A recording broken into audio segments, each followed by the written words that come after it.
A nova era da Fórmula 1 começou oficialmente, com esses carros com novas unidades de potência e novo regulamento aerodinâmico, que foram colocados na pista em condições de competição pela primeira vez na temporada, e o resultado foi uma corrida estranha.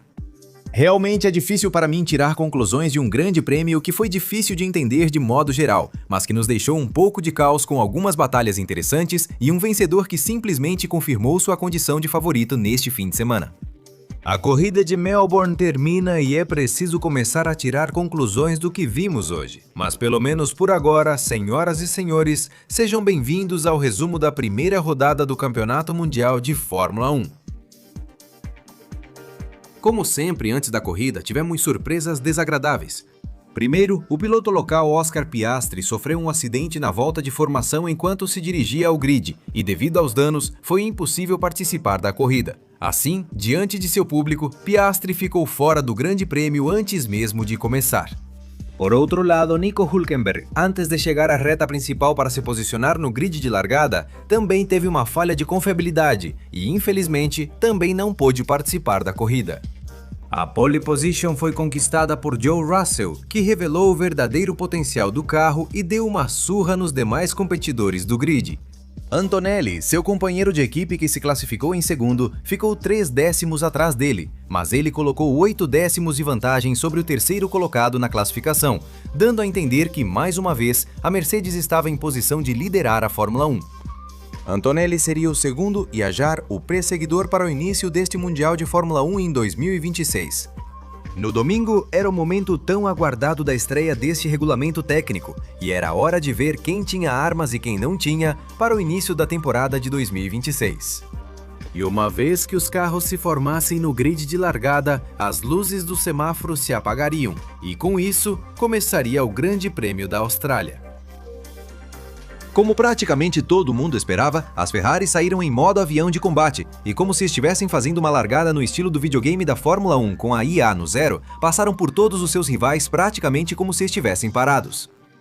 A Mercedes fez uma má largada e Leclerc assumiu a primeira posição na curva número 1 deste circuito, deixando Russell em segundo e Hamilton em terceiro, com Antonelli caindo para a 7ª posição devido àquela largada ruim que teve.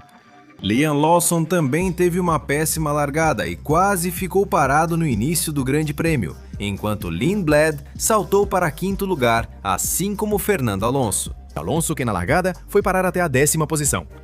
Leclerc, no entanto, rapidamente começaria a ser pressionado por Joe Russell, que já na volta seguinte, o britânico o alcançou e rapidamente o ultrapassou na curva número 11. No entanto, Leclerc não desistiu e recuperou a posição uma volta depois, dando trabalho para a poderosa Mercedes do piloto britânico. Atrás, outros pilotos recuperavam posições. Antonelli passou Norris, Lindblad e Hadjar antes da volta 7 para recuperar lugares. Verstappen subia rápido para o top 10 do grid, ganhando várias posições. Todos olhavam para a ponta do Grande Prêmio, pois Russell passou Leclerc na volta 8, mas o monegasco retomou a posição na mesma volta. E uma volta depois, Russell tentou ultrapassar na curva número 1, mas imediatamente depois, Leclerc recuperou a posição e evitou a ultrapassagem. Por isso, este começo de corrida estava sendo extremamente explosivo com essa pequena batalha entre Russell e Leclerc, onde também Hamilton. Antonelli usou a batalha para recuperar a diferença para a liderança, e por instantes, os 4 carros andavam fortes e próximos nas primeiras posições. No entanto, veio o primeiro abandono da corrida na volta de número 11, quando o motor de Hadjar morreu na zona de velocidade antes da curva 9, o que provocou seu abandono e o primeiro virtual safety car do dia. Esse foi o momento chave da corrida, pois quase todas as equipes aproveitaram para parar nos boxes. Norris, Sainz, Lawson, Alonso e Stroll foram os primeiros a trocar pneus nos boxes, aproveitando o pit à frente na neutralização. Na volta seguinte, as duas Mercedes fizeram double stack, mas adivinhem quem não entrou nos boxes? As duas Ferraris ficaram na pista porque sentiram que precisavam optar por uma estratégia diferente para derrotar as Mercedes. Então, tanto Hamilton quanto Leclerc não fizeram nenhuma parada e permaneceram na pista. Na volta 13, o safety car virtual saiu. E agora? A corrida estava perfeita para a Mercedes, desde que não houvesse outra neutralização mais à frente, com algum safety car ou bandeira vermelha. Na volta 15, aconteceu o que todo mundo esperava. Fernando Alonso se retirou da corrida, mas poucas voltas depois voltou para continuar coletando informações, embora eventualmente tanto ele quanto Lance Stroll acabaram abandonando a prova para preservar as poucas peças que restavam no carro. E na volta 18, outro safety car virtual foi acionado graças ao Cadillac de Valtteri Bottas, que ficou parado na entrada do pit lane. O safety car virtual foi aproveitado por Lindblad, Berman, Bortoleto, Max Verstappen e Checo Pérez para entrarem nos boxes. No entanto, isso pode ter sido bom para a Ferrari, se não fosse pelo enorme azar devido à posição de Bottas, onde o carro ficou abandonado. Quando os comissários tiveram que empurrar o carro pelo pit lane, eles tiveram que fechá-lo. Isso impediu a Ferrari de usar a neutralização para levar seus dois pilotos aos boxes. O virtual terminou na volta 20 e a corrida retomou, mas a Ferrari já estava perdida. Atrás, víamos Verstappen passar Lindblad e seguir sua recuperação. Também acompanhávamos disputas entre Liam Lawson e Checo Pérez, além de Esteban Ocon e Pierre Gasly brigando forte na parte de baixo do grid. Mas na frente, as Ferrari já não conseguiam mais resistir na pista com aquele jogo de pneus, com George Russell já tendo alcançado e derretido uma diferença de 10 segundos entre eles. Por isso, a Ferrari chama Leclerc aos boxes na volta 25. Hamilton segue na pista e na volta 28 é ultrapassado por George Russell. Nessa mesma volta para nos boxes, deixando as Ferrari atrás das Mercedes. Portanto, a única esperança que restava para a Ferrari neste ponto de virar a corrida era que, com seus pneus, que seriam muito mais novos do que os da Mercedes, tivessem um ritmo melhor no final do Grande Prêmio. Mas, para a surpresa, não só a degradação não afetava a Mercedes, como também o ritmo da Ferrari não era melhor, e eles não conseguiam se aproximar do ritmo que George Russell estava impondo naquele momento. Portanto, depois daquele virtual safety car que não conseguiram aproveitar e tendo que parar com bandeira verde, tiveram que se conformar com essas posições, a menos que saísse um safety car que voltasse a juntar o pelotão. Com a liderança definida, a atenção foi para trás, onde Verstappen reduzia rapidamente a diferença para Lando Norris, ameaçando o quinto lugar. Quando ia ultrapassá-lo, acionaram outro virtual safety car, devido a peças que caíram do carro de Checo Pérez, e que acabaram na zona de velocidade entre as curvas 8 e 9. Dos poucos pilotos que aproveitaram isso, Gabriel Bortoleto buscava terminar com outro stint de pneus duros, mas, com pneus novos, pôde acelerar mais e conquistar bons pontos na primeira corrida da temporada. Com o fim do virtual safety car, Verstappen seguiu pressionando Norris, que entrou nos boxes antes de ser ultrapassado. O neerlandês, por sua vez, entrou nos boxes apenas na volta 42 para fazer sua última parada e tentar ir atrás de Lando. Agora os papéis estavam invertidos. Verstappen estava com o pneu duro e Norris com o pneu médio.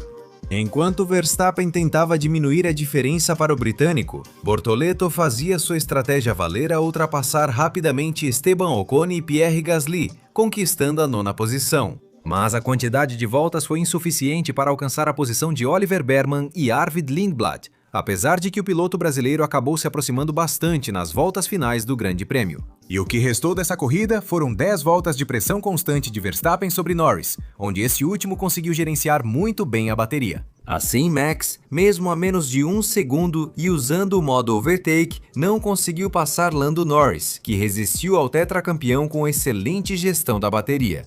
E apesar de pressioná-lo durante 10 longas voltas, no final, Max acabou desistindo e se conformou com a 6ª posição. E na frente, as coisas praticamente não mudaram após a última relargada. Ao chegar na volta 58, George Russell vencia com folga a primeira corrida do ano e, pela primeira vez em sua vida, se tornava líder do Mundial de Fórmula 1. George Russell conquista sua primeira vitória na temporada, superando complicações iniciais e confirmando seu favoritismo. Vence, domina e leva os primeiros 25 pontos da temporada, no que pode ser um ano de domínio para a Mercedes se as coisas continuarem como vimos neste Grande Prêmio. O restante do top 10 do Grande Prêmio da Austrália ficou assim. Antonelli foi o segundo após corrigir o erro no terceiro treino livre e a má largada. Terceiro lugar para Charles Leclerc, que fecha o pódio e que pelo menos teve um início. Tentou buscar a vitória, embora realmente não tenha conseguido fazer muito. Hamilton ficou em quarto, com ótimo ritmo no fim do GP. Norris foi o quinto. Verstappen terminou em sexto após recuperação. Sétima posição para Oliver Bergman. Oitavo lugar e aplausos de pé para Arvid Lindblad. Nona posição para Gabriel Bortoleto. E pontos para Audi em sua estreia na Fórmula 1. E fechando o top 10, Pierre Gasly. levando o último ponto desta corrida. Meus sentimentos agora são difíceis de entender sobre a corrida que acabamos de viver. As primeiras voltas foram interessantes com a disputa entre Russell e Leclerc, mas tudo ainda parece muito artificial.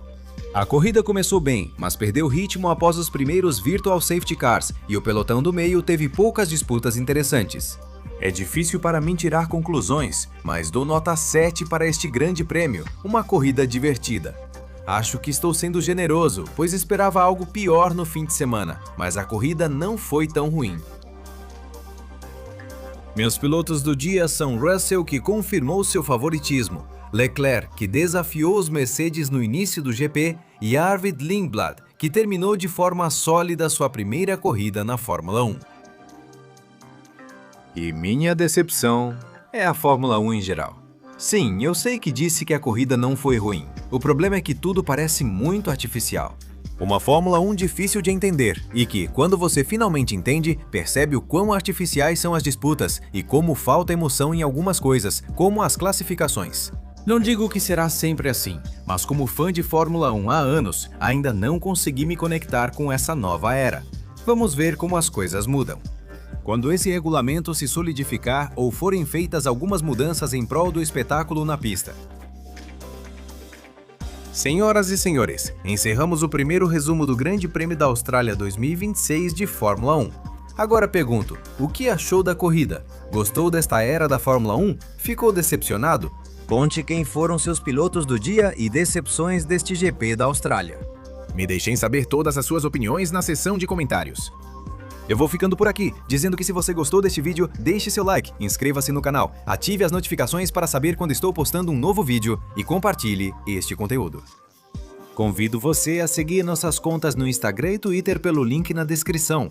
E até breve com mais conteúdo aqui no Skyline Racing. Obrigado por nos acompanhar e até logo!